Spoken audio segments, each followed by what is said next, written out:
네, 오늘은 빌립보서 4장 5절 말씀을 공부하겠습니다. 여기 보면은 너희 관용을 모든 사람에게 알게 하라. 주께서 가까우시니라 그랬어요. 마지막 때 우리가 어떠한 태도를 취해야 되느냐, 이런 큰 제목을 가지고 공부하고 있는데, 오늘 말씀 보게 되면은 주님 오실 날이 가까웠으니까 관용하라는 거예요. 모든 사람에게 관용하라, 이런 말씀입니다. 그러니까 이 구절을 그대로 해석하면은 주님 오실 날이 가까웠으니까 모든 사람의 관용을 베풀며 살아라, 이제 그런 말씀입니다. 이해하기 쉽죠. 관용하며 살아라, 그 말입니다. 근데 이 관용이라는 말이 무슨 말이냐면 그 의미가 너그러움. 관용이라는 말이 무슨 말이야? 너그럽다, 또 친절하다, 또 인내하다, 그런 의미입니다. 너그럽게, 또 친절하게, 또 인내하는 거, 이거를 이제 관용이라고 하는데, 이렇게 주님 오실 날이 가까웠으니까 이제 누구를 만나든지 믿는 자들이요, 너그럽게 다 품어주라고요. 누구를 만나든지 좀 친절하게, 젠틀, 친절하게 좀 대하라. 누구를 만나든지 급하게 관계 맺지 말고 좀 오래 참아라. 인내하라. 그렇게 지내라는 말입니다. 그런데 이제 이 말씀을 다 이렇게 이제 문자적으로 이해해가지고, 그렇지. 주님 오실 날도 얼마 안 남았는데, 주님께 잘 보여야지.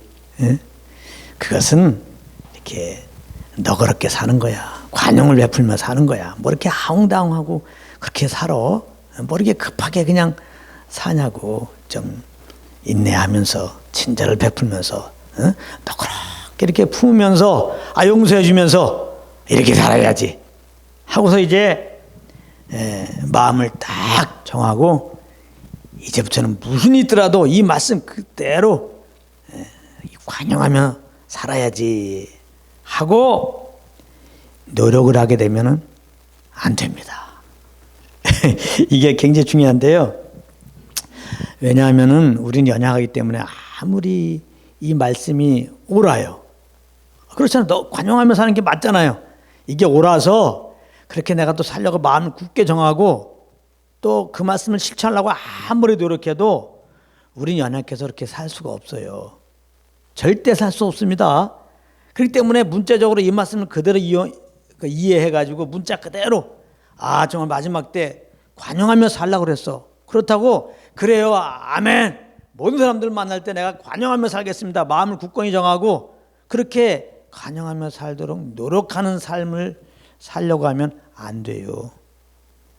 절대로 우리는 그렇게 살 수 없는 연약한 자이기 때문에 그렇습니다. 그래서 우리는 성경을 항상 복음의 관점으로 봐야 돼요. 복음의 관점으로 보지 않고 그러면 인본주의적인 관점으로 본다는 겁니다. 인본주의 관점으로 말씀을 보게 되면은 말씀을 이제 내가 지키려고 하게 되는 거예요. 그러면 윤리 도덕의 삶이 되는 거죠. 내 의로 말씀을 지키려고 하니까 그게 지킬 수가 있습니까? 그러니까 이제 좋은 말씀이어서 내가 그 말씀을 지키려고 했지만은 연약해서 못 지키니까 정죄가 온다, 이 말이에요. 잘 생각해 보세요. 말씀은 영이요 생명이라고 그랬는데, 이 말씀은 우리 영혼을 소생케 한다고 그랬는데, 그래요. 그런 소생케 하는 말씀이기 때문에 내가 그 말씀을 받고 그 말씀 따라 살려고 마음을 증거하고 이제 마음을 정하고 노력을 합니다. 근데 우리 연약해서 백발백중 그 말씀 따라 못 살거든요. 그럼 정죄가 오잖아요. 말씀을 못 지켜서 정죄가 오는데 어떻게 내 영혼이 삽니까? 오히려 이 말씀을 안 받았으면 내가 그래도 살지. 이 말씀을 받은 게 문제야. 이 말씀이 좋은 말씀이라고 깨달은 게 문제야. 무엇보다도 이 말씀 따라 내가 살려고 마음을 정한 게 문제야. 이 말씀 따라 살려고 내가 노력한 게 문제가 되는 거예요. 못 지키니까. 결국은 그 말씀 따라 못 지키는 바람에 내가 정죄에 빠져요. 정죄가 되게 되면은 우리가 스스로 주님께 멀어지게 됩니다. 정죄받으면 절대 고개를 못 들어요. 주님 앞에 죄송스러워서. 우리 스스로가 주님을 자꾸 주님께 대해서 물러가게 됩니다. 정죄를 갖게 되면. 이쯤 되면은 그래도 하나님 말씀하시면 명령을 지켜야지. 무슨 말씀하십니까? 그래서 제가 말씀드리잖아요. 인본주의 관점으로 말씀을 보면 안 된단 말이에요. 인본주의 관점은 말씀을 액면 그대로 이제 우리가 이제 보는 대로 그렇게 내 힘으로 지키려고 하는 거란 말이에요. 근데 나는 연약해서 도저히 안 된다고 그랬어요. 그러면 말씀을 어떻게 봐야 되느냐? 복음의 관점으로 봐야 된단 말이에요. 말씀은 복음의 관점으로. 말씀은 예수 그리스도에 대한 거예요. 말씀을 보면서 예수 그리스도를 만나지 않으면 아무 소용이 없어요. 오늘 말씀을 통해서 우리는 예수 그리스도를 만날 수 있습니다. 물론 주께서 가까이 오시니라, 예수님 오실래 가까웠다, 이 말씀도 있지만 관용을 베풀라는 말씀 속에서 예수를 만나야 한다니까. 모든 사람에게 관용하라는 말씀을 통해서 예수를 만나지 않으면은 그 말씀이 우리 영혼을 살리는 게 아니에요. 복음의 관점으로 말씀을 봐야 됩니다. 인본주의 관점은 또 보는 사람 관점 따라서 또 천차만별의 해석이 나옵니다. 그래서 이단들도 다 말씀을 가지고 하잖아요. 거기서 우리가 혼란을 갖게 돼요. 이단들도 다 말씀을 가지고 하는데, 근데 왜 또 같은 말씀을 왜 이렇게 또 같은 말씀 인용하는데 또 해석이 다르냐? 또 막 헷갈린단 말이에요. 헷갈릴 거 아무것도 없어요. 복음의 관점으로 보면 딱 하나의 해석이 나와요. 다 인본주의 관점으로 보게 되면 보는 사람에 따라서 또 다 자기 처지와 상황 따라서 또 그렇게 각자의 방식으로 말씀을 해석해 갖고 이렇게 이단들도 말씀을 인용하고 그렇게 하는 거예요. 그러니까 복음의 관점이 아닌 거는 다 안 돼요. 그거는 우리 영혼을 살리는 게 아니에요. 오직 성경은 복음의 관점으로 봐야 됩니다. 아시겠어요? 오직 성경은 복음의 관점으로 봐야 됩니다. 그럼 복음의 관점으로 본다는 게 뭐냐? 우리는 성경에 나오는 명령을 딱 보면서 그 명령을 내 의로 지키려고 그러면 안 돼요. 그게 이제 복음의 관점으로 보는 겁니다. 복음은 우리는 아담 안에 죄인이라는 거예요. 의인 없나니 하나도 없다는 겁니다. 사람으로는 아무것도 할 수 없다는 거예요. 그게 복음이 우리 인생들을 평가하고 있는 겁니다. 그렇기 때문에 우리가 성경을 딱 보면서 그 명령을 보면서 내 힘으로 내 의로 하나님의 말씀을 지키려고 그러면은 안 되는 겁니다. 그래서 복음의 관점으로 딱 보게 되면은 절대로 하나님의 말씀을 딱 보고 이거를 내 힘으로 지켜야지, 내 힘으로 지키도록 노력해야지, 이렇게 생각이 안 드는 거예요. 그건 인본주의적으로 말씀 볼 때 그렇게 되는 겁니다. 복음의 관점으로 말씀을 딱 보게 되면 그렇게 안 돼요. 야, 나는 아무것도 할 수 없자구나. 어떻게 내가 모든 사람에게 관용을 베푸냐, 이렇게 돼야 돼요. 여러분들 정말 모든 사람들에게 항상 너그럽게 대할 수 있습니까? 모든 사람들에게 항상 친절하게 대할 수 있냐고. 모든 사람들에게 항상 인내할 수 있습니까? 잘 보세요. 그러니까 인본주의 관점으로 성경을 보게 되면 착각을 하게 되는 겁니다. 그게 옳은 말이라고 그걸 내가 지키려고 하게 된단 말이에요. 그거 착각하는 거예요. 그걸 못 지켜요. 근데 복음의 관점은 우리는 죄인이라고 선포했잖아요. 우리는 하나님의 뜻 따라 살 수가 없어요. 그러므로 복음의 관점으로 말씀을 보게 되면은 주님 오실 날 가까울 때 모든 사람의 관용을 베풀게 하라 그러면 나는 죽었다 깨어나도 모든 사람의 관용을 베풀며 살 수 없는 그런 자라는 것을 먼저 알아야 돼요. 그리고 복음의 관점은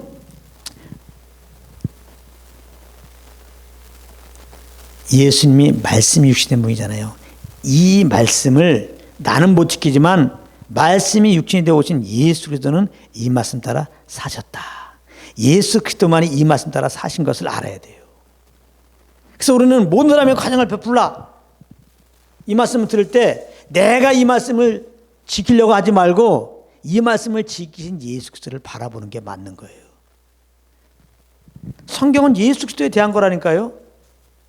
모든 사람의 관용을 베풀라, 이 말은 뭐냐면 예수님이 모든 사람의 관용을 베푸셨다. 모든 사람들에게 관용을 베푸신 분이 예수다. 그걸 지금 말하는 거예요.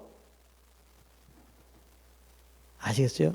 복음의 관점으로 보면 그렇게 보게 됩니다. 우리가 빌립보서 4장 오늘 말씀 그 앞에 보게 되면 주 안에서 항상 기뻐라고 했잖아요. 내가 다시 말하는 기뻐라. 이 말씀도 마찬가지입니다. 이 말씀을 듣고 주 안에서 기뻐하라고 그랬어. 그렇지. 예수 믿는 사람들이 기뻐해야지. 목사가 돼갖고 장로가 돼갖고 집사가 돼갖고 맨날 인상 쓰면 되겠어. 그 덕도 안 돼. 기뻐하도록 노력해야지. 이러면 꽝꽝꽝이란 말이에요. 사도 바울이 감옥에서 편지 쓰기를 성도들에게 기뻐하라고 그랬습니다. 감옥에 있는 사람이 기뻐하라고 그랬는데 이건 감옥에도 없는데 무슨 일로 그렇게 인상 쓰고 있습니까? 기뻐하세요. 기뻐하세요. 감옥에 있는 사람도 기뻐하라고 그랬는데 감옥 안에 있지도 않으면서 자, 기뻐하도록 합시다. 하나님이 기뻐하라고 그랬는데 이렇게 보면 안 된다는 거예요. 예? 감옥 안에 없으니까 기뻐하라, 이 말은 뭐예요? 우리가 기뻐하자는 거 아니에요. 우리가 항상 기뻐할 수 있습니까? 항상 기뻐하지 못해요. 인본주의로 말씀을 보면 안 됩니다. 여러분들 말씀 보고 감동받았다고 다 게 주님이 주시는 감동이 아니에요. 인본주의적으로 말씀 받아도 얼마든지 감동받아요. 그렇구나. 내가 인본적으로 말씀을 증거합니다. 이게 율법적인 메시지죠. 여러분, 빌립보서 4장 4절에 주 안에서 기뻐하라고 그랬습니다. 기뻐하세요. 기뻐하도록 노력하십시오. 이렇게 선언하면 그렇지. 안 믿는 자들이 세상과 다른 게 뭐야? 항상 기뻐하고 있어야지. 예? 감동이야. 응? 오늘 목사님이 기뻐하도록 하라고 그랬어. 응? 그거는 지금 전한 분도 지금 잘못 전한 거예요. 받는 사람도 잘못 전한 거고. 응? 그런 거는 윤리 도덕 시간에 선생님이 가르치는 것과 다를 게 아무것도 없어요. 윤리 도덕 시간이 무조건 졸리기만 하지 않습니다. 때로는 막 감동도 임합니다. 연약한 사람 도와주자고 그랬는데 얼마나 감동이 임해요. 그런 사례를 딱 얘기하면서 넘어져 다리 깨진 사람 이렇게 지나가다가 치료해 준 거 들으면 얼마나 감동스럽습니까? 여러분들도 그렇게 합시다. 여러분, 성경은 윤리도덕 책이 아니에요. 죄인된 우리를 구원하시는 구원의 책입니다. 아시겠어요? 그렇기 때문에 인본적으로 말씀을 보면 안 됩니다. 복음의 관점으로 말씀을 봐야 됩니다. 그래서 항상 기뻐하라는 말씀도, 모든 사람에 관용하라는 말씀도 이걸 내가 지켜야지, 이렇게 먼저 대하면 안 되고, 복음의 관점으로 보면 뭐예요? 나는 항상 기뻐할 수 없는 자다. 나는 항상 관용하며 살 수 없는 자는 걸 깨닫고, 그러나 예수 그리스도는 항상 기뻐하며 사셨다. 예수 그리스도는 모든 사람의 관용을 베풀며 사셨다. 이렇게 알아야 돼요. 예수 그리스도만.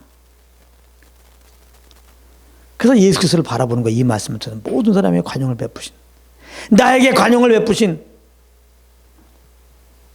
그 예수님을 만나야 되는 거예요. 그리고 이제 하나님의 은혜로 이제 관용의 끝이죠. 사실은 관용의 끝은 죽음입니다. 죽음.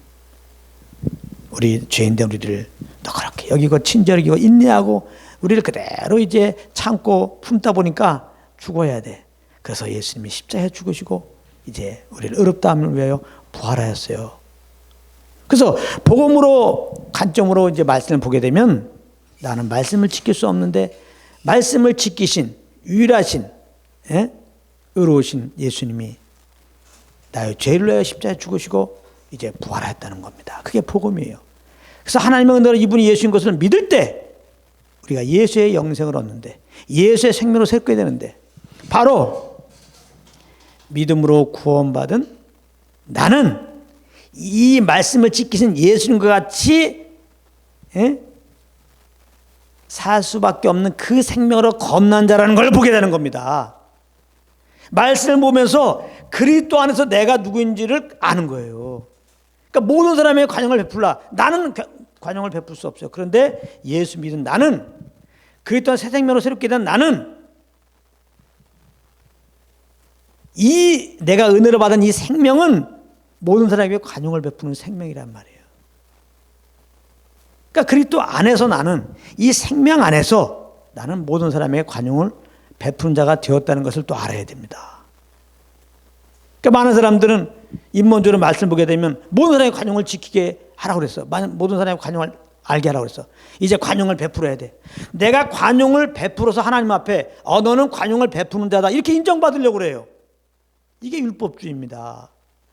이게 모든 종교가 그런 거예요. 착하게 살라는 겁니다. 그러면 신이 그걸 감동받으면은 우리 잘못한 걸 다 탕감해주고 감동받으면은 이제 내 생에 더 좋은 모습으로 이렇게 환상하게 한다. 이렇게 이제 꼬시는 거죠. 그게 아니고 은혜로 십자가에 죽으시고 예수를 믿었는데 예수를 구주로 믿었는데 그럼 겁나잖아요. 죄사함 받고 예수님의 영생을 받았는데 이 생명이 예수님의 생명이란 말이에요. 예수 믿고 이 생명을 받았는데 예수님은 모든 사람에게 관용을 베풀며 사신 분이에요. 그 생명으로 내가 겁난 거예요. 그러니까 그리스도 안에 있는 나는 내가 노력해서가 아니라 은혜로 그 생명으로 겁나는데 이 생명이 예수님의 생명이란 말이에요. 모든 사람의 관용을 베푼 그 생명이란 말이에요. 그러니까 이 생명으로 겁난 나는 그리스도 안에 있는 나는 누구예요? 모든 사람에게 관용을 베푸는 자란 말이에요. 그런 자가 된 거예요. 은혜로. 하나님이 우리를 그렇게 보는 거예요. 하나님 여러분들 볼 때 아이고 째째가지고 아이고 마음도 그냥 콩알 많아갖고 그거 하나 못 품고 말이야. 툭 하면 그냥 승질내고 아유 이렇게 사람이 이렇게 좀 이게 널질 못하냐 그렇게 쫓고 말이지. 참 어떻게 보면 이게 맞죠 우리가. 그래서 하나님이 그렇게 말해도 우리는 뭐라고 할 말 없죠. 근데 예수 믿고 구원받은 우리들을 향해서 하나님 뭐라고 말씀하시냐? 관용하는 자야. 모든 사람에게 관용을 베푸는 자야. 이렇게 말한다 이 말이에요. 할렐루야. 그냥 이게 너무 기가 막힌 말이라 감동이 없네. 아시겠어요? 그게 예수 믿는 우리들에게 의롭다 칭하신 거예요. 그게 우리를 의롭다 이렇게 선포하신 이유예요. 우리는 여전히 죄 아래 살고 있어요. 근데 예수 믿었더니 우리를 의롭다고 하시는 거예요.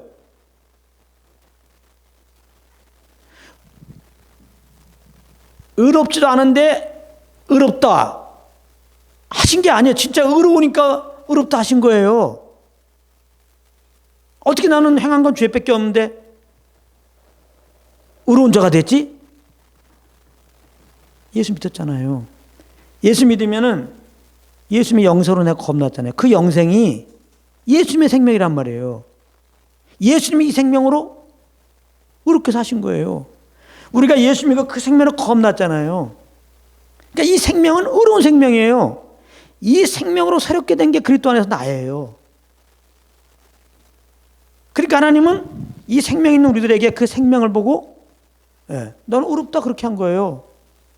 그래서 예수 믿는 우리들에게 의롭다 선포 이렇게 우리를 칭해 주셨는데 사실은 예수의 생명으로 새롭게 된 우리들은 의인이에요. 진짜 많은 분들이 이걸 자꾸 간과한단 말이에요. 우리는 여전히 죄인이지만은 그냥 예수 믿으면 의롭다고 그냥 하나님이 이렇게 칭해 주셨다고. 그러니까 이제부터는 우리가 의롭게 살아드려야 된다고. 이렇게 나온단 말이에요. 성화되는 삶을 살아야 된다고. 이제 하나님이 의롭다고 이렇게 이제 칭해 주셨지만은 우리 편에서 의롭게 이렇게 사는 것이 있어야지. 의롭다 하면 유지되고 이제 천국 간다 이렇게 나온단 말이에요. 아무리 예수 믿고 하나님이 예수 믿는 우리들에게 의롭다고 지금 칭하셨어도 우리의 삶이 조금 이제 의롭게 못 살면 얼마나 구원 잊어버리고 지옥 간다고. 예수 믿고 이제 하나님이 의롭다 이렇게 칭해졌어도 이거 갖고는 천국 가는 게 아니고 이제 이렇게 의롭다 칭하셨으니까 이제 그 하나님이 칭해준 거에 합당하게 우리가 의롭게 살아드리는 그런 이제 우리 편에서의 그 열심이 그 성화되도록 하는 삶의 열심이 있어야 된다. 이렇게 보통 가르친단 말이에요. 꽝꽝꽝입니다. 우리 힘으로는 안 돼. 연약해서 아직까지 우리 연약한 육신이 있단 말이에요. 우리 안에 죄성이 그대로 있고 죄의 소욕을 이길 수가 없어요. 우리는 그게 아니고 그리스도 안에 있는 자는 그리스도 예수 안에 있는 자에게는 새로운 피조물이라고 그랬잖아요. 이전 것을 지나가시는 보라 새 것이 되었다 하면서 보라. 뭘 보여? 그리스도 안에 있는 그 생명을 보란 말이에요. 내가 예수 믿으면 예수의 생명으로 새롭게 된 거예요. 근데 이 생명이 의로운 생명이란 말이에요. 예수님의 그 의로운 생명. 이 생명으로 겁났단 말이에요. 그러니까 우리도 이제 이 생명의 의로움처럼 우리는 의인 된 거예요. 하나님은 이 생명, 여러분들, 망아지가 말새끼가 망아지죠. 그럼 말새끼는 말의 생명을 가지고 DNA를 가지고 태어난단 말이에요. 그래서 물론 망아지 그러지만 결국 말이잖아, 그죠? 조금 있으면 이 생명이 자라면 어떻게 돼요? 엄마 말처럼 그렇게 한단 말이에요. 송아지가 있죠. 송아지 엄마가 누구지? 소지. 예? 소 새끼가 딱 나오면 소의 DNA를 가지고 딱 태어나잖아요. 엄마 소와 똑같이 그렇게 살 수 있는. 예? 지금 비록 이제 송아지는 띠뚱띠뚱 걷고 태어난 지 얼마 안 되면 넘어지고 송아지 같지도 않죠. 예. 여러 부분에서 소 같지도 않죠. 그러나 소라고 그런다고. 사실은 뭐 송아지 부르지만 소야 사실은. 송아지 새끼도 소라고 망아지 새끼도 말이고. 그 엄마의 DNA를 가지고 태어났기 때문에 좀 있으면 자라면 그렇게 돼요. 똑같은 거예요. 우리가 예수 믿고 이제 구원받은 우리들은요, 그리스도 안에서 의로운 자예요. 의인이란 말이에요. 의로우신 주님의 생명을 겁났기 때문에 지금 비록 우리가 여러 가지 연약함이 있어갖고 과연 구원 받았냐 네가 이렇게까지도 얘기 들을 수 있겠지만은 계속해서 우리를 먹이시고 인도하시는 참 주님을 알고 그 주님에 이끌리고 주님을 아는 지에서 이렇게 자라가게 되면은 점점 우리가 이 생명으로 살게 된단 말이에요. 점점. 그래서 주님의 어떠함이 나타나는 거예요. 내 노력이 아니라 이 생명이 나타나면 그게 성숙이에요. 근데 이 생명이 나타나는 것은 내가 부인될 때 나타나는 거잖아요. 그러니까 내가 성령님에 이끌리면 항상 내가 부인돼야 돼요. 내 생각과 내 계획이 없어져야 돼. 그리고 성령께서 이제 이끌린 대로 그러면 갈 수 있어요. 그래서 성령께 이끌린다는 건 내가 부인되는 게 전제가 되는 거예요. 그럼 내가 부인되고 성령을 쫓으면 이 성령님은 이 생명으로 인도하는 거예요. 이 생명이 나타나는 삶으로 이끄신다고. 그러니까 우리가 이 복음의 관점으로 이렇게 말씀을 볼 때 예수 믿었더니 예수의 생명으로 새롭게 된 나는 누구냐? 그리스도 안에 있는 나는 누구냐? 항상 그렇게 그리스도 안에 내가 누군지 그 정체성을 봐야 됩니다. 모든 사람의 관용을 베푼 자가 되었다는 겁니다. 모든 사람의 관용을 베푼 자가 되었으니까 그 생명으로 새롭게 되었으니까 그렇게 사는 것이 마땅한 거예요. 응? 하나님의 명령이니까 내가 모든의 관용을 베푸는 삶을 살아들여서 하나님께 그렇게 인정받는 그런 자가 되려고 노력하는 게 아니라 그거 죽었다 깨어나도 못합니다. 그러니까 사람은 거듭나야 돼. 거듭나야지. 거듭나지 않으면 아담 안에 죄인 된 자들 이 죄성을 가지고 있어서 우리는 절대 구원받지 못해요. 아무리 뭐 선행하고 착한 일 많이 했어도 하나님은 그걸 선이라고 보지 않아요. 가만히 추적해 이렇게 가게 되면은 우리 안에 죄가 있거든. 그 죄의 열매예요. 예수 믿기 전에 선행이라고 하는 것은 다 죄의 열매라고. 죄의 열매. 예? 내 영광을 위해서 내가 좋아갖고 그렇게 할 뿐이에요. 그건 죄입니다.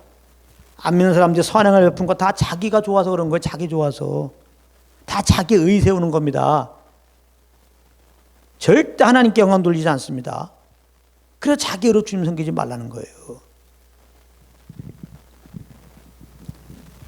겁나야 돼요. 겁나지 않으면은 아무리 선행해도 다 죄예요. 절대 종교적인 생활로 구원받는 게 아닙니다. 우리 어떤 의로운 행동으로 구원받는 게 아니에요. 우리 죄를 대신 짊어지고 십자가에 죽으시고 부활하신 예수는 믿음으로 우리는 죄사함 받고 예수님의 영원한 생명 받아갖고 우리는 거듭나는 겁니다. 하나님의 자녀가 되는 거예요. 그럼 하나님의 자녀는 생명이 바뀐 거야. 예수의 생명으로 우리가 거듭난 거예요. 새롭게 된 거란 말이에요. 그래서 이 생명을 가진 자는 아직은 우리가 연약하고 진짜 성숙이 되지 않아갖고 주님과 동행하는 법을 잘 몰라갖고 예습관이 있어갖고 이렇게 여전히 내가 남아가지고 이 생명이 나타난 삶이 아니라 그냥 내가 역시 나타나잖아요. 그래서 얼뜻 보면 내가 날 봐도 내가 이게 겁난가 내 삶을 보게 되면 이게 다른 사람도 어떻게 보면 야 네가 뭐 구원받았다 그렇게 살아갖고 네가 꼬라지를 봐라 이렇게 얘기도 해요. 근데 정말 하나님의 은혜를 말미암아 정말 예수 믿고 내 영혼이 겁났다면 예수의 생명으로 내가 겁났다면 그리스도 안에서 우리는 의로운 자예요. 할렐루야. 그걸 아세요. 그래서 기본적으로 주님은 우리 볼 때는 의로운 자라고 그러는 거예요. 예수 믿는 우리들에게는. 우린 그리스도 안에서 의로운 자입니다. 아멘. 똑같이 우리는 그리스도 안에서 항상 기뻐하는 자라는 거예요. 주님이. 똑같이 모든 사람에게 관용을 베푼 자라는 거예요. 우리가. 할렐루야. 이게 은혜예요. 여러분들 율법을 다 지키면 우리가 구원받습니다. 율법을 다 지키면은. 다시 말하면 율법을 다 지키면 하나님은 의롭다 하시고 우리를 구원하신다고. 근데 율법을 못 지키죠. 그래서 율법을 왜 주었냐? 지켜서 의롭다를 얻고 구원받으라 그 말이 아니고 죄를 깨닫게 하며요. 그래서 예수님께 나와서 예수 믿음으로 의롭게 하기 위해서 이제 그리스도께 인도하는 모학선생 역할이죠. 자, 근데 우리는 죽었다 깨도 율법을 못 지켜. 당연히 죄인이죠. 심판받고 지옥 가야 돼. 우리는 정말 율법의 저주 아래 있는 거예요. 근데 복음이 뭡니까? 하나님이 사랑하여서 그 아들을 보내시고 우리 대신 십자가에서 죄를 짊어지고 죽으시고 부활했단 말이에요. 율법의 저주를 대신 받으신 거예요. 율법 아래서 죄인된 우리들은 율법의 저주를 받아야죠. 율법의 요구가 뭐예요? 죄인들에게는 죽으라는 거지. 예수님이 대신 십자가에 짊어지고 율법의 저주를 받으셨단 말이에요. 대신 죽으신 거예요. 그래서 율법의 저주 아래 있는 우리들이 그 예수를 믿으면은 우리가 이제 죄사함 받고 예수의 영성으로 새롭게 되는데 그런 예수의 영성을 얻고 새롭게 된 우리들은 하나님 뭐라고 그래요? 의롭다고 한단 말이에요. 아까 맞죠? 뭐 할 때 의롭다는 얻어요? 율법 다 지키면. 나 율법을 하나도 지킨 게 없어. 지킬 수가 없어. 능력도 안 되고. 그래서 난 죄인인데 율법 했으면 나는 죽어. 죄인으로 드러날 뿐이야. 근데 예수 믿었더니 의롭다 하세요. 다시 말하면 나 율법을 다 지킨 자로 우리 인정한다는 거예요. 할렐루야. 그래서 율법을 지켜들어서 의롭다고 인정받으려고 그러면 안 된단 말이에요. 그건 죽어도 깨어나도 안 돼요. 복음은 뭐냐? 예수 믿었더니 율법을 다 지킨 자로 우리를 그렇게 인정해 준단 말이에요. 의롭다 이렇게. 할렐루야. 얼마나 감사해요. 그리고 의롭다 인정할 정도가 아니라 진짜 율법을 지킬 수 있는 율법 따라 살 수 있는 그런 생명을 겁나게 하셨다 이 말이에요. 우리를. 할렐루야. 그게 그리스도 안에 있는 우리예요. 자꾸 막 이렇게 율법은 지키라고 준 게 아니라 죄를 깨닫게 주신 거다. 율법은 약속의 자손이 오기까지다. 율법을 우리가 지키려고 하면 안 된다. 그러면 율법 옹호자들은 그냥 뭐 율법 폐기론자다 저거. 율법 폐기론자다. 몰라서 하는 말이에요. 내가 율법을 지금 폐기론 얘기하고 있습니까? 예수 믿으면은 우리가 의롭다를 얻었는데 그냥 의롭다 이렇게 칭할 정도가 아니라 그 율법대로 살아갈 수 있는 그 생명을 거듭난 정말 의인이란 말이에요. 의인. 할렐루야. 이거를 알아야 돼요. 그러니까 의인 되었으니까 의롭게 살아야지. 의인 됐으니까 율법 요구 따라 살아야지. 당연한 거죠. 그런데 율법의 요구 따라 살아야 되는데 여전히 우리는 연약하잖아요. 그럼 어떻게 사느냐? 이제 예수 믿고 구원받은 다음에 우리가 이제는 물론 믿음으로 의롭다를 얻어도 이제 우리가 율법을 지키는 삶을 살아야 된다. 이거는 아니고 이게 의문에 묵은 것을 섬기는 거예요. 그게 아니고 예수 믿는 우리들에게 성령을 보냈잖아요. 그래서 우리가 성령을 쫓아 행하면 성령님은 율법의 요구를 이루는 길로 인도한단 말이에요. 그래서 성령을 쫓아 행할 때만이 율법 요구를 이루는 생명으로 거듭난 자로서 그 생명으로 살아가는 삶이 되는 거예요. 그래서 예수 믿고 구원받은 다음에는 성령을 쫓아 행하는 것이 다입니다. 죄에서 구원받기 위해서는 십자가에서 죽으시고 부활하신 예수를 믿는 게 다고 다른 길은 없어요. 예수 믿고 구원받은 다음에 하나님을 기쁘게 하는 즉 온전한 예배의 삶을 사는 것은 오직 성령의 이끌림 받는 것밖에 없어요. 오직 성령을 쫓아 행하는 것밖에 없어요. 성령의 인도함 받지 않고 주님을 기쁘게 해드리자 하면서 주일 성수하자, 11조 하자, 율법을 지켜드리자, 다 소용없습니다. 어떤 이런 우리의 행위로, 하나님을 기쁘게 해드리고 어떤 행위로 하나님께 예배한다는 것은 하나님 편에서 볼 때는 경건의 모양이네, 능력은 부인하는구나, 하나님 받지 않죠. 왜? 다 내 의니까. 열심히 기특하지만 바리새인들 하나님 섬기려고 율법 지키면서 열심히 기특했지만 인정하십니까? 지식이 없도다 그랬죠. 진리가 자유케 하는 거예요. 진리가 예배에 대한 진리가 우리를 정말 예배에서 자유케 한단 말이에요. 예배에 대한 진리가 없으면요, 솔직히 예배가 자유합니까? 여러분들의 힘으로 주일날 주일 성수해드리고, 여러분들의 힘으로 찬양해드리고, 여러분들의 힘으로 기도해드리고, 여러분들의 힘으로 전도하려고 그러고, 여러분들의 힘으로 누구를 간용하려고 그러고, 여러분들의 힘으로 누구를 참으려고 그러고, 여러분들의 힘으로 순종하려니까 이게 얼마나 힘듭니까? 솔직하게 예배가 뭐 쉼이에요? 여러분들 예수님께 갔더니 쉼이든가요? 여러분들의 의로 섬기니까? 이제는 더 이상 종교적인 생활에서 벗어나기 원합니다. 예배는 신령과 진정으로 드리는 거예요. 그것은 우리의 정성 모아 드리는 게 아니에요. 예수님을 구원받은 우리 안에 성령님이 오셨어요. 이 성령은 그리스도 안에 내가 누군지를 알려줘요. 너는 의로운 자야, 너는 모든 사람의 관용을 베푸는 자야, 너는 항상 기뻐하는 자야, 말씀하신단 말이에요. 그러니까 그렇게 살아야 돼. 근데 너는 그렇게 살 수 없으니까 나 따라와 그런단 말이에요. 나만 따라와. 그럼 너는 그게 너 그 새롭게 된 그 생명으로 사는 거야. 그게 율법의 요구로 이루는 삶이야. 그렇게 말씀한다 이 말이야. 그래서 우리가 내가 이제 이 오늘 말씀을 딱 명령을 받고 내가 정말 관용을 이렇게 베풀어 갖고 하나님 앞에 관용하는 자다, 이렇게 인정받으려면 꽝꽝꽝이에요. 인본주의 해석이에요. 그거는 아주 너무 힘든 거예요. 정죄밖에 없어요. 못할 테니까. 그러나 복음의 관점으로 본다면 이런 죄인들을 위해서 예수님이 죽으시고 부활해서 그 예수 믿고 난 구원받았는데, 구원받은 나는 예수님의 그 생명을 겁났다. 그리스도 안에 있는 나는 이 말씀처럼 모든 사람의 관용을 베푸는 자로 난 새롭게 된 자다. 이 그리스도 안에 내가 누군지를 알려주려고 성령님이 오신 거예요. 그래서 성령과 교통이 정말 중요한 겁니다. 성령 의지하면 성령은 그리스도 안에 내가 누군지를 알려주는 거예요. 예수가 누군지를 알려주시고 그리스도 안에 있는 내가 누군지를 알려주세요. 예수님은 의로운 분이에요. 그리스도 안에 있는 내가 의로운 자라는 것을 알려주세요. 예수는 모든 사람에게 관용을 베푼 분이에요. 예수 믿는 우리들은 그리스도 안에서 그리스도와 같이 우리가 모든 사람에게 관용을 베푼 자인 것을 알아요. 성령님은 예수님을 바라보게 하면서 정말 사랑이라고 말씀하세요. 예수 믿는 우리들은 그리스도 안에서 그리스도가 우리를 사랑한 그 사랑으로 사랑할 수밖에 없는 자로 새롭게 된 것을 알려주세요. 그 다음에 성령님은 이제 그 생명으로 마땅히 그러므로 살아라, 그 생명으로 살아라 말씀하시면서 그 생명으로 사는 것은 나를 따라 가는 것이다. 나를 따라오너라. 그런단 말이에요. 예수님이 가늠하다 잡힌 여인에게 뭐라고 말씀하세요? 용서한다면 나도 너를 정죄하지 않으니 다시는 죄를 범치 말라.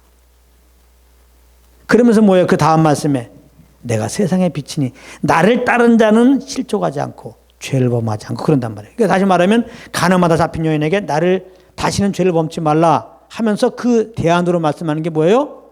나를 쫓아라 이제부터는, 그 말이거든요. 이걸 인본적으로 보고 여기 가늠하다 잡힌 여인 봐라. 예수님이 이제 정죄하지 않고 다 이제 그를 죄 용서하시고 구원하신 다음에 다시 죄를 범치 말라고 그랬으니까 예수 믿고 구원받는 여러분들이요, 다시는 죄를 범지 않도록 노력하십시오. 그러면 이거 큰일 났어. 죄 용서 받은 다음에 다시는 죄를 범치 않는 자들을 한해서 천국 보낸다 그러면 우리는 다시 다 지옥 가. 구원 취소된다고. 그럴 거 아니에요. 근데 예수님이 너는 이제 그리스도 안에서 다시는 죄를 범치 않은 자로 새롭게 했으니까 그렇게 살아야 되지. 응? 근데 너는 그렇게 못 살으니까 나만 따라오라 이 말이야. 나만 따라오면 그 다시는 죄를 범치 않는 그 생명으로, 의로운 생명으로 너는 그렇게 의 가운데 거하는 삶이 될 거야. 그렇게 말하는 거란 말이에요. 이제 예수님을 구원받은 우리들 안에 성령으로 오셨어요.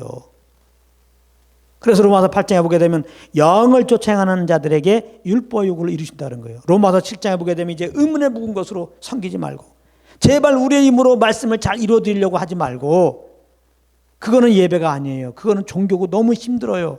영의 새로운 거로 섬기라 이 말이에요. 이제는 예수님을 구원받은 우리들, 우리 안에 성령이 있으면 성령과 교통 속에서 예수를 바라보고 그리스도 안에 있는 나를 바라보고 그 예수님과 같이 살아야 할 자인 것을 알고 그렇게 인도하시는 이제 성령을 쫓아서 사는 것이, 그게 예배란 말이에요. 그게 예배예요. 성령을 쫓는 게 예배란 말이에요. 너희 몸을 거룩한 산제도 드리라. 이게 너희들의 영적 예배란 말이에요. 그래서 우리가 성령을 쫓아서 말하고 행하는 그것 자체가 예배예요. 그러니까 이렇게 주어진 시간에 순서 따라서 정말 열심히 졸지도 않고 아주 찬양도 잘하고 기도도 잘하고 또 말씀 아멘도 잘하고 뭐 맡겨진 일을 열심히 했어도 예배가 아닐 수가 있어요. 내 의로 하면.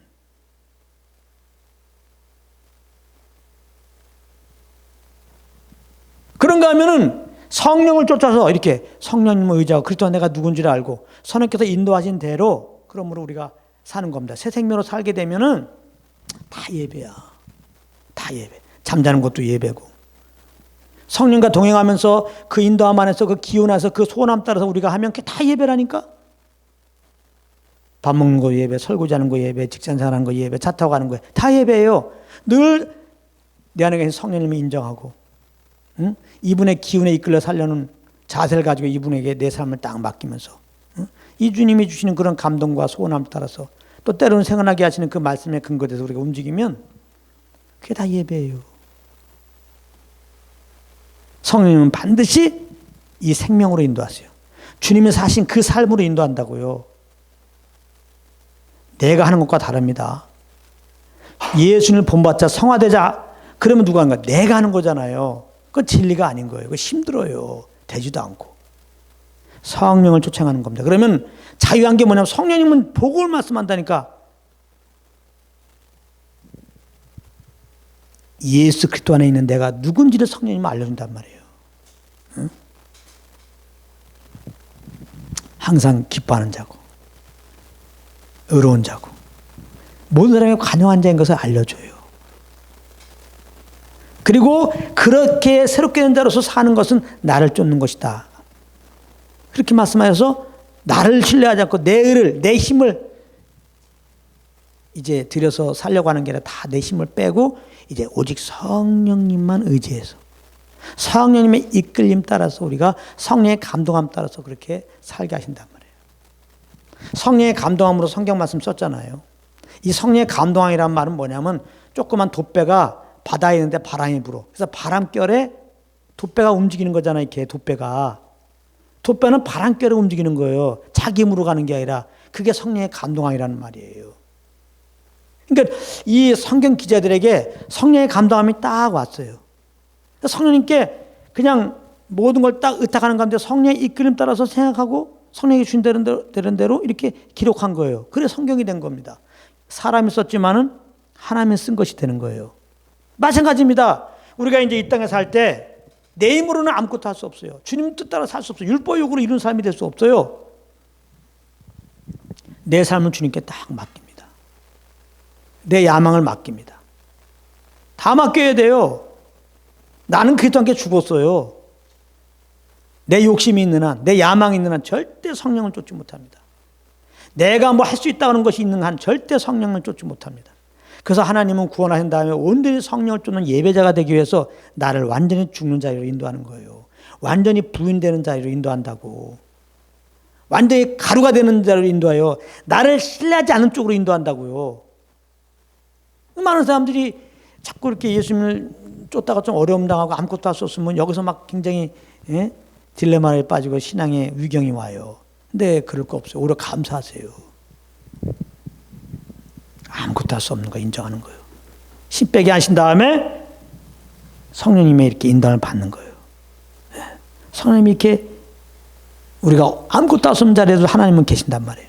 그 성령께서 주시는 그런 이제 기운 따라서 우리가 말하고 행하면은 그거는 정말 주님이 하시는 거는 그러니까 성령 인도함 따라서 말하면 주님이 그렇게 말하는 거예요. 성령 인도함 따라 일하면 주님이 일한다고 성경에 말하잖아요. 베드로전서 4장 많이 공부했잖아요. 하나님이 공급하는 힘으로 일하라. 하나님이 공급하는 말로 말하라. 그게 다른 게 없어요. 내 걸 다 빼고 내가 뭐 하려는 걸 다 빼고 그러니까 성령 이끌림 따라서 말하고 행하면 돼요. 그게 주양 있는 곳에 얼마나 자유함이 있어요. 그 말은 뭐냐면 내 안에 계신 성령의 이끌림 따라서 살면 너무 자유한 거예요. 늘 말하지만 아이들 얼마나 자유합니다. 겨우 걸음만 하는 아이들. 엄마가 손 잡고 다니잖아요. 그냥 엄마에 끌리면 돼요. 어디 못 갈 데가 어디 있어. 다 다니지. 걷지도 못하는 애가. 우리가 아무것도 할 수 없어. 근데 성령에 이끌리면은 율법 요구를 이루는 삶이 돼요. 율법은 사실 꽉 잡으면 서로 사랑하는 거잖아요. 예수님을 사랑한 그 사랑으로 영혼들 정말 사랑하는 거예요. 이렇게 관용을 베풀며 살게 되어 있다는 겁니다. 그래서 이제 항상 성경을 이렇게 복음의 관점으로 봐야 된다는 거예요. 그래서 오늘도 복음의 관점으로 보게 되면은 나는 절대로 관용할 수 없는 자인데 예수 믿음으로 이제 그리스도 안에 나는 그러나 예수님처럼 관용한 자가 되었다. 이걸 알아야 돼요. 성령과 교통 속에 들어간다면 성령님은 그리스도 안에 내가 누군가 예수님처럼 관용한 자가 되게 라는 것을 알려주고 관용한 자가 되었으니까 그리스도 안에서 관용한 자가 되었으니까 관용하는 삶을 살아야 된다. 그것은 오직 내 힘을 쫙 빼고 내가 관용하려고 하는 걸 다 내려놓고 오히려 성령님은 그저 따르면은 그게 모든 사람에 대해서 관용하는 그런 삶이 되는 거예요. 이렇게 관용합시다. 이렇게 오래 참읍시다. 이렇게 뭐 인내합시다. 이런 거 다 필요 없어요. 그냥 성령을 쫓으면은 그렇게 오래 품게 되고 그냥 친절하게 대하게 되고 자그렇게 인내하는 그걸로 나타나. 인내가 필요할 때 인내로 친절할 저 형제에게 친절하게 필요할 땐 친절로 좀 품는 게 필요할 땐 품는 거로 그렇게 나타나게 돼서 그렇게 하나님이 인도하세요. 친절하게 하려고 노력하고 인내하려고 노력하고 제발 그렇게 하지 마라. 얼마나 힘들어.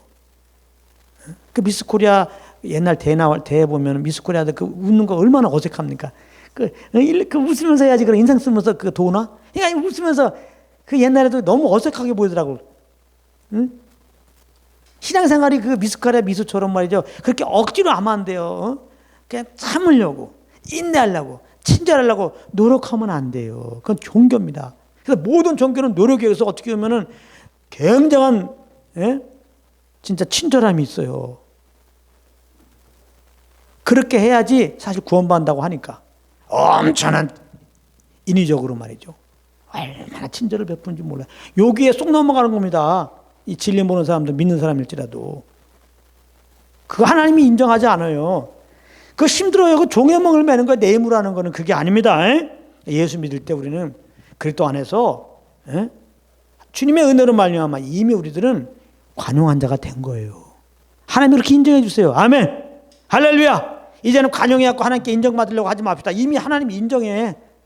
인정받으려고 할 것 같으면 이미 예수 믿는 우리들은 다 인정해. 넌 관용한 자라고.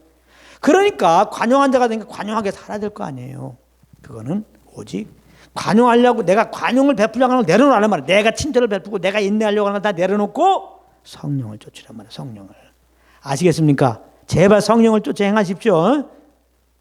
왜 성령을 못 쫓습니까? 내가 하려고 그래서 그래요. 내려놔요. 그러니까 하나님은 내가 관용할 수 없는 지경에 만들어 버린다니까. 다 내려놔요. 다 내려놔요. 성령을 쫓으십시오.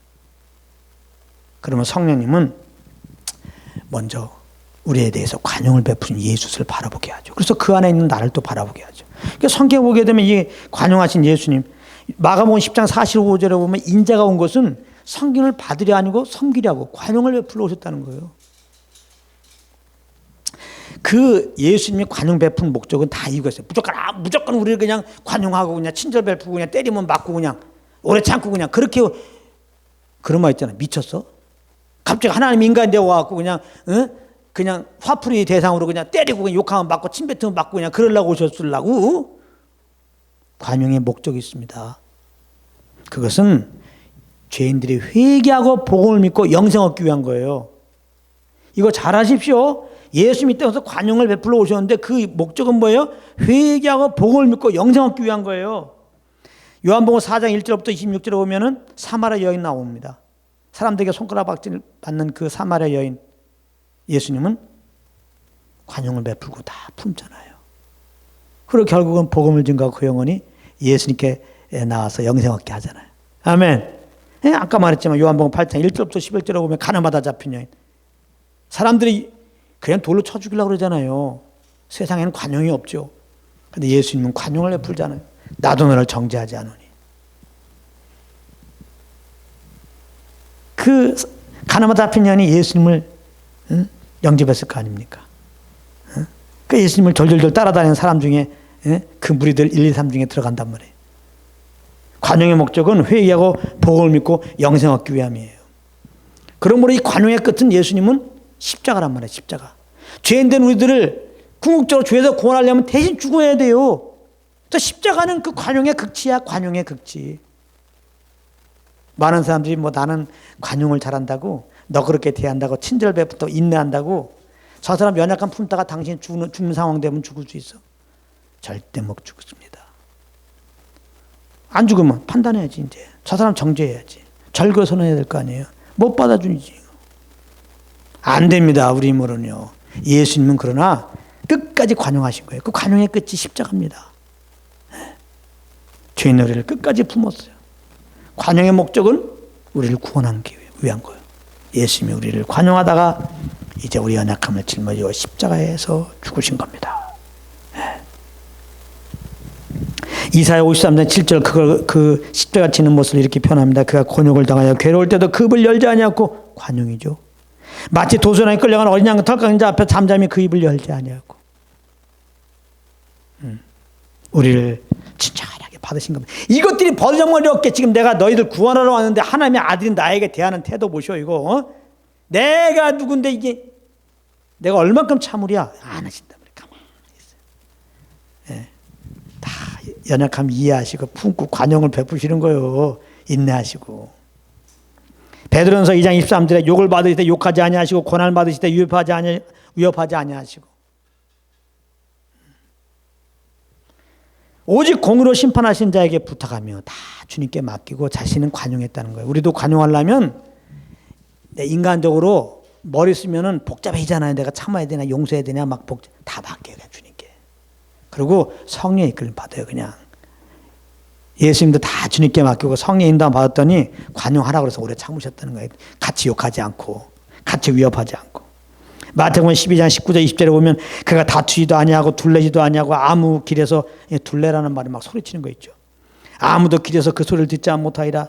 우리 가끔 두 사람 싸울 때 보면 소리 큰 사람 있어요. 보면 자기는 잘못 안 했다는 거야. 너무 억울하다는 거야. 이게 내가 이렇게 참았는데 제가 계속 잘못해갖고 내가 지금 이러고 있으니까 여러분들 날 보세요. 갖고 크라이아웃 그러죠. 예수님은 진짜 십자가로 올라갈 때 크라이아웃 할 수 있는데 가만히 관용하세요. 그 말이에요. 상한 갈대를 꺾지 아니하며 꺼져가는 심지를 끄지 않고 심판을 이길 때까지 하리니 또한 이방인들이 그 이름을 바라리라. 예수님은 그같이 관용, 친절, 인내, 그 목적은 우리를 구원하기 위하여. 관용의 끝은 내가 죽는 자리에 가는 겁니다. 사망에 대하여 역사하고 생명에 대하여 있느니라. 예수님이 관용하셔서, 그래서 그 십자가를 지셔서, 그리고 3일 만에 부활하심으로, 그것도 하나님의 은혜로 그 예수님이 구주인 걸 알고 믿어서 우리가 구원받은 거예요. 관용의 열매입니다. 우리 모두가. 어떤 열매? 우리도 예수님처럼 관용한 자가 됐어 이제. 할렐루야. 성령님이 우리 안에 오신 것은 예수님의 관용과 같이 관용하며 살도록 오신 거예요. 그러므로 이제부터 우리는 내가 관용하는 걸 다 내려놓고 주님의 관용으로 인도하시는 성령을 쫓는 게 너무 중요하죠. 근데 오늘 말씀에 보게 되면은 주께서 가까웠으니까 관용하라는 거예요. 그러니까 지금까지 한 말씀과 연결되는 거예요. 주께서 가까운 날 왜 더 관용하라고 말했을까? 주님께서 사실은 오시면 조금 늦추는 것 같잖아요. 우리 편에서는 어쨌거나. 그래서 하나님 궁금할까 봐 베드로서에 말씀한단 말이에요. 하나님은 원하는 건 이 세상 멸망시키는 게 아니라 한 영혼이라도 회개하고 영생 얻기 위한 거예요. 구원받기 원하는 거예요. 그러니까 조금 더 늦추는 거예요. 늦추기 원하시는 거예요. 그러니까 주님 오실 날이 가까웠으니까, 그러니까 멸망할 사람도 있으니까 빨리 멸망당하지 않아야 되기 때문에 우리에게는 성령을 쫓아서 주님과 같이 관용한 자리에 가란 말이에요. 그들을 품어주란 말이에요. 그래서 그들이 관용하는 목적은 뭐예요? 영원 구원이니까 저들을 관용하면서 결국은 복음을 증거하라 이 말이에요. 복음을 증거하라. 관용의 끝이 십자가라면 우리는 관용하면서 무엇을 해야 돼요? 복음을 증거해야 돼요. 복음을, 십자가의 복음을. 그래서 한 영혼에도 멸망의 자리에서 생명의 자리로 옮길 수 있도록. 예. 그래서 마지막 때 관용해야 된다. 우리가 하는 게 아니라 예수님이 관용하시고 그리스도 안에 있는 우리가 관용한 자가 되었다. 그러나 우리는 우리 힘으로는 역시 실패하니까 성령님이 오셨으니 성령으로 말미암아 우리에 대해서 관용을 베푸시고 구원을 베푸신 주님을 바라보면서 성령을 쫓아서 우리가 내가 관용하는 걸 내려놓고 쫓은 행함으로 말미암아 관용을 베풀면서 그 관용의 목적은 복음을 영혼이 구원받는 거니까 관용 가운데서 그 복음을 증거함으로 전도에 미련한 것으로 구원하기를 기뻐하신 주님의 역사로 말미암아 영혼들이 주께 돌아오는 그런 통로들이 되기를 예수님으로 축복합니다.